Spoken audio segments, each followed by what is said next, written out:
नमस्कार मेरे प्यारे भाइयों और बहनों, आप सभी का स्वागत है।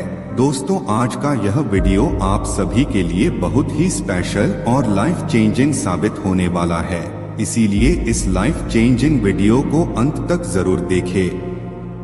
दोस्तों, आपको लगता है कि आपकी किस्मत खराब है, तो आज मैं आपके साथ महात्मा बुद्ध की कथा शेयर करने वाला हूँ। वो सिर्फ आपके लिए ही है, इसे अंत तक ध्यान से जरूर देखें। तो बिना समय गवाए चलिए कहानी को शुरू करते हैं। प्रवचन बुद्ध के शिष्य। महाभारत में बताया गया है कि इच्छा मृत्यु का वरदान प्राप्त था, अर्थात वे स्वयं जब तक मृत्यु का आह्वान न करें, काल उनके पास भी नहीं भटक सकता था। इसी तरह अमरता को लेकर उनके कथाएं प्रचलित हैं। महात्मा बुद्ध अपने शिष्यों के साथ भिक्षाटन पर जा रहे थे। रास्ते में शिष्यों ने एक पौधे की तरफ इशारा करते हुए पूछा, भंते, इस पौधे की उम्र क्या है? बुद्ध ने बताया कि यह अमर वृक्ष है, इसकी उम्र अंतहीन है। तभी एक शिष्य ने उस वृक्ष को जड़ से उखाड़ फेंक दिया और बुद्ध से बोला, गुरुवर, मैंने उसे एक ही पल में उखाड़ कर समाप्त कर दिया। बुद्ध मुस्कुराए और निष्बाद आगे बढ़ गए। महीनों बाद जब चातुर्मास बिताकर वे उसी रास्ते से लौटे तो उस पौधे को वापस हरा भरा देखा। वृक्ष को उखाड़ने वाले शिष्य ने पूछा, तथागत, आपको इस पौधे की अनश्वरता का कैसे पता चला? बुद्ध ने उत्तर दिया, मैं इस नन्हे से पौधे की अनंत जिजीविषा के जानता था। यह जीवन और अमरता की पहली शर्त है। जिसमें यह भावना है, वही जीवन को दीर्घ बना सकता है। प्रवचन उपदेश से कर्म श्रेष्ठ है। गौतम बुद्ध को उनके अनुयायी यदि स्नेह से कहीं बुलाते तो वे अवश्य जाते। फिर जब बुद्ध पहुंचते तो श्रोताओं की भारी भीड़ उमड़ पड़ती। बुद्ध के वचनों में जो अमृतत्व होता था, उसका पान करना सभी को प्रीतिकर लगता था। उनके उपदेशों में ऐसा कुछ अवश्य होता था जिससे गंभीर समस्याएं सुलझ जाते और कुछ न कुछ सार्थक भी प्राप्त होता। एक गरीब किशन गौतम बुद्ध का बहुत बड़ा भक्त था। एक दिन वह बुद्ध के पास आया और अपने गांव आने का आग्रह किया। बुद्ध उसके गांव पहुंचे तो सारा गांव उन्हें देखने व सुनने के लिए उमड़ पड़ा, किंतु वह किसान नहीं आया। हुआ यह थी कि उसी दिन किसान के बैलों की जोड़ी कहीं खो गई। किसान इस दुविधा में रहा कि बुद्ध का प्रवचन सुने या अपने बैलों को खोजे। काफी सोचने के बाद उसने अपने बैलों को खोजने का निर्णय किया। घंटों भटकने के बाद बैल मिले। थका हारा किसान घर आया और भोजन कर सो गया। अगले दिन वह अति संकोच से क्षमा प्रार्थी बन बुद्ध के पास पहुंचा तो वे बड़े स्नेह से बोले, मेरी दृष्टि में यह किसान मेरा सच्चा अनुयायी है। इससे उपदेश से अधिक महत्व कर्म को दिया। यदि यह कल बैलों को न ढूंढते हुए उपदेश सुनता तो मेरी बातें इसकी समझ में नहीं आती, क्योंकि मन बैलों में अटका रहता। इसने कर्म को महत्व देकर प्रशंसनीय काम किया। सार यह है कि हम जहाँ जिस भूमिका में हो उसका ईमानदारी से निर्वाह करें। यही सच्ची आध्यात्मिकता है, क्योंकि प्रत्येक धर्म कर्म को ही सर्वोपरि महत्व देता है। प्रवचन बुद्ध का आशीर्वाद। गौतम बुद्ध के पास उनकी प्रिय शिष्य पूर्ण पहुंचा। बुद्ध ध्यानावस्था में बैठे थे। पूर्ण के पहुंचने पर उन्होंने आंखें थोड़ी सी खोली और पूर्ण से आने का कारण पूछा तो उसने कहा, मैं धर्म प्रचार के लिए जाना चाहता हूँ, आपकी आज्ञा चाहिए। बुद्ध मुस्कुराए और कहा, पूर्ण धर्म की राह बहुत मुश्किल है। तुम लोगों को अच्छी बातें बताने जाओगे और लोग तुम पर नाराज होंगे।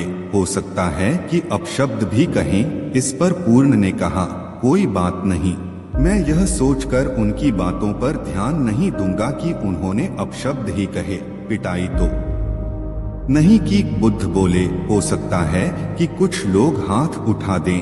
पूर्ण ने कहा, तब मैं यह सोचकर उन्हें क्षमा कर दूंगा कि उन्होंने मुझ पर शस्त्रों से प्रहार तो नहीं किया। बुद्ध फिर बोले, हे पूर्ण, हो सकता है कि कुछ लोग तुम पर शस्त्रों का भी उपयोग करें।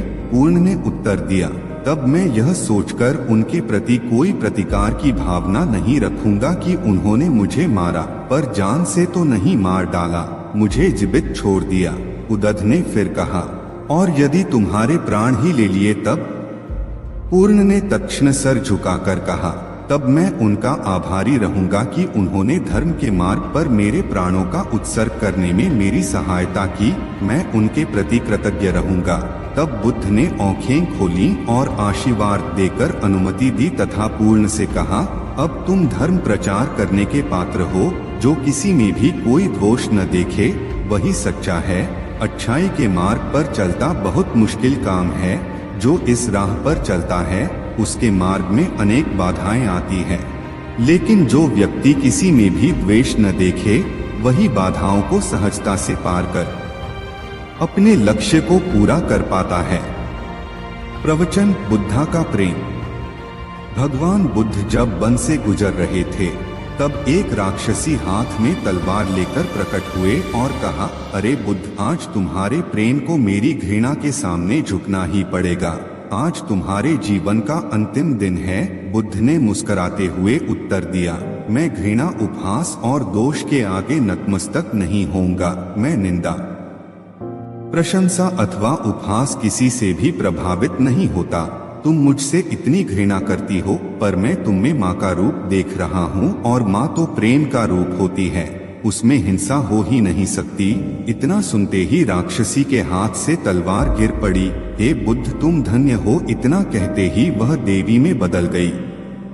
दरअसल जो लोग दूसरों से द्वेष करते हैं, अंत में एक दिन घृणा उन्हें नष्ट कर देती है। घृणा से घिरे हुए लोग को एक दिन घृणा ले डूबती है। प्रेम सत्य के आवरण से ढका होता है। सत्य से जुड़ा हुआ व्यक्ति सदैव आनंद में जीता है। सत्य को केवल अपने तक सीमित मत रखो, उसे अपने कामों में ढालना होगा। सत्य रूपी गुलाब की खुशबू है कर्म। अपने कर्म को प्रेम और सत्य में डुबोकर करो। प्रेम और सत्य मनुष्य को विकास की ओर ले जाते हैं।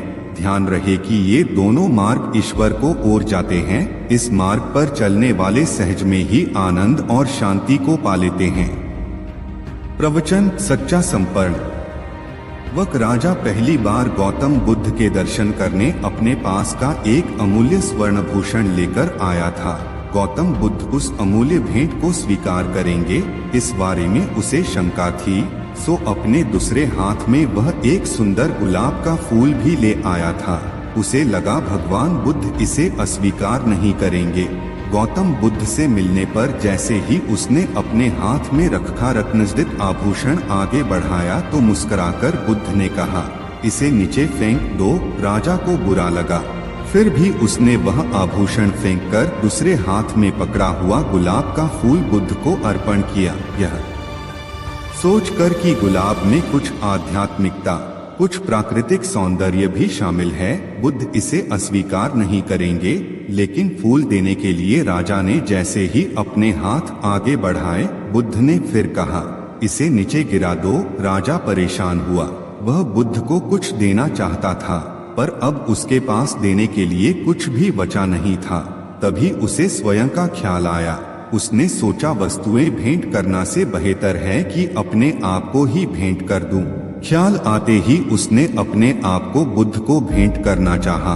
बुद्ध ने फिर कहा, नीचे गिरा दो। बुद्ध के जो शिष्य वहां मौजूद थे, वे राजा की स्थिति देखकर हंसने लगा। तभी राजा को बोध हुआ, मैं अपने आप को समर्पित करता हूँ, कहना कितना अहंकारपूर्ण है।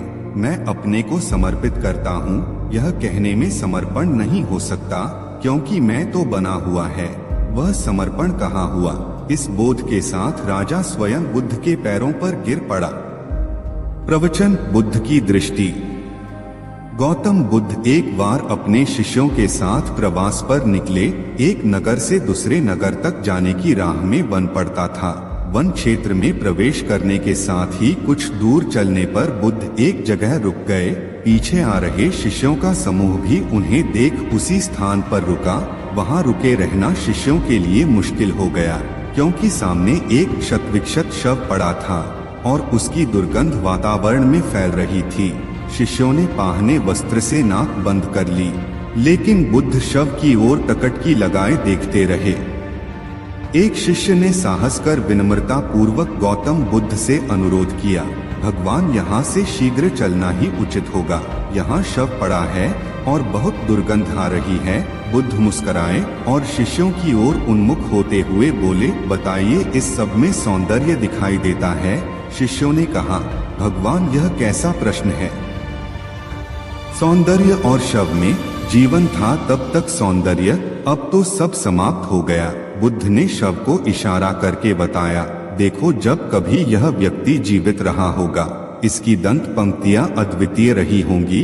मृत्यु के बाद भी इसके दंत देखकर यह साबित होता है। वहां खड़े सभी शिष्यों ने दृष्टि डाली तो पाया बुद्ध सही कह रहे थे। तब शिष्यों को भान हुआ कि शव में भी अच्छाई हो सकती है। दरअसल सौंदर्य निर्जीव में भी नजर आ सकता है। केवल शर्त यह है कि दृष्टि बुद्ध के समान बुराई में भी अच्छाई देखने वाली होनी चाहिए। गुलाब की एक शाखा में फूल की तुलना में कांटे ही अधिक होते हैं, पर हम फूल चुनते हैं, कांटे नहीं।